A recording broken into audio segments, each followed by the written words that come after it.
हनुमान जी का स्त्री स्वरूप देखना है तो जरूर जाएं यह मंदिर। हिंदू धर्म में बहुत सारे देवी देवता हैं।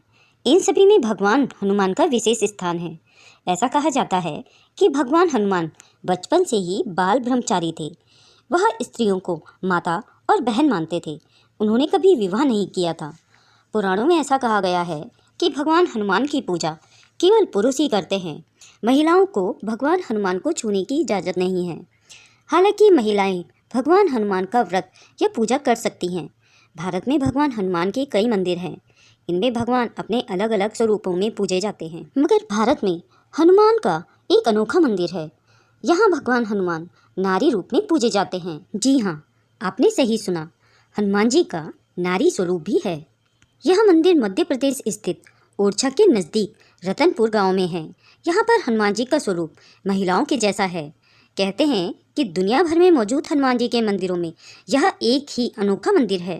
यहाँ हनुमान जी ने नारी स्वरूप धारण कर रखा है। यहाँ के लोगों का कहना है कि यह मंदिर 10,000 साल से भी ज़्यादा पुराना है और यहाँ हमेशा से हनुमान जी की प्रतिमा को नारी रूप में ही देखा गया है। पौराणिक कथा के अनुसार वैसे तो कई धार्मिक किताबों में इस बात का जिक्र मिलता है कि भगवान हनुमान जी नारी स्वरूप में भी पूजे जाते हैं, मगर प्रमाण की बात की जाए तो यह अनोखा मंदिर इस बात को सच साबित करता है कि पुराणों में लिखी बात सत्य है। मगर इस मंदिर के पीछे एक कहानी है।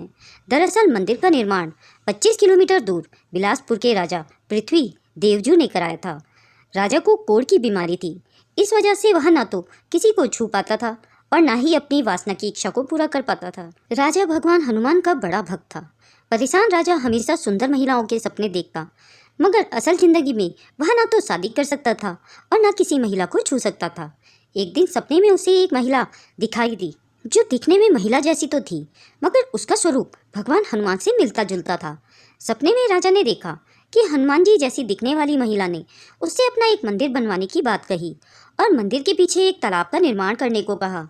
साथ ही उसने यह भी कहा कि तालाब में नहाने से उसका रोग दूर हो जाएगा। दूसरे दिन उठकर राजा ने सपने में देखी मूर्त जैसी ही प्रतिमा बनवाने के आदेश दिए और एक मंदिर और एक तालाब का निर्माण कराया और पूरे विधि विधान के साथ हनुमान जी की प्रतिमा को मंदिर में स्थापित करवाया। उस दिन के बाद से इस मंदिर में भगवान हनुमान के इसी स्वरूप की पूजा होती है। इस मंदिर की खासियत है कि यहाँ भगवान हनुमान जी की प्रतिमा का श्रृंगार पूरी तरह से महिलाओं के जैसे किया जाता है। उन्हें जेवर भी महिलाओं वाले ही पहनाए जाते हैं। यहाँ तक कि हनुमान जी की प्रतिमा को नथ भी पहनाई जाती है। कुछ ही दूरी पर है एक मंदिर जहाँ भगवान राम करते हैं राज। हनुमान जी के इस अनोखे मंदिर के पास ही एक और अनोखा मंदिर है। यह मंदिर उन्हीं के परम पूज्य भगवान राम का है। इस मंदिर की कई खासियतें हैं। सबसे बड़ी खासियत तो यही है कि इस मंदिर में भगवान राम को भगवान नहीं बल्कि राजा के तौर पर पूजा जाता है। यहाँ परंपरा है कि मंदिर के पट खुलते ही सेना के जवान उन्हें सलामी देते हैं। यह मंदिर एक समय में बुंदेलखंड की राजधानी कहे जाने वाले ओरछा में है। घने जंगलों और प्राकृतिक खूबसूरती से घिरा यह मंदिर वेथवा नदी के तट पर है। मंदिर से जुड़ी कहानी कहते हैं कि ओरछा की रानी कुंवारी भगवान राम की बड़ी भक्ति और राजा भगवान कृष्ण के भक्त थे। राजा रानी को हमेशा वृंदावन ले जाना चाहते थे, मगर वह हमेशा अयोध्या जाती थी।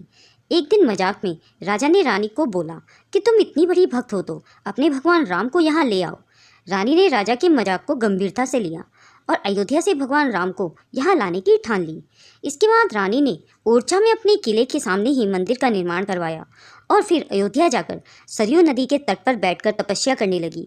बहुत दिन बीत गए, मगर भगवान राम ने उन्हें दर्शन नहीं दिए। इसके बाद रानी ने थककर अपने प्राण त्यागने की कोशिश की। तब ही एक बच्चे के रूप में भगवान राम ने रानी को दर्शन दिए। रानी ने जब भगवान राम से अपने साथ चलने की बात कही तो उन्होंने रानी के आगे शर्त रखी कि कुछ भी हो जाए ओरछा में उन्हें राजा का स्थान चाहिए। रानी ने भगवान राम की बात मान ली और उन्हें अपने साथ ओरछा ले आई। तब से इस मंदिर में भगवान राम की पूजा राजा के रूप में की जाती है। यह भी कहा जाता है कि भगवान राम को ओरछा इतना पसंद है कि वह सुबह अयोध्या और शाम को ओरछा में रहते हैं। दोस्तों, अगर यह वीडियो आपको पसंद आई हो तो इसे लाइक और शेयर करें। अगर आप मेरे चैनल में नए हैं तो इसे सब्सक्राइब करें। वीडियो को अंत तक देखने के लिए बहुत बहुत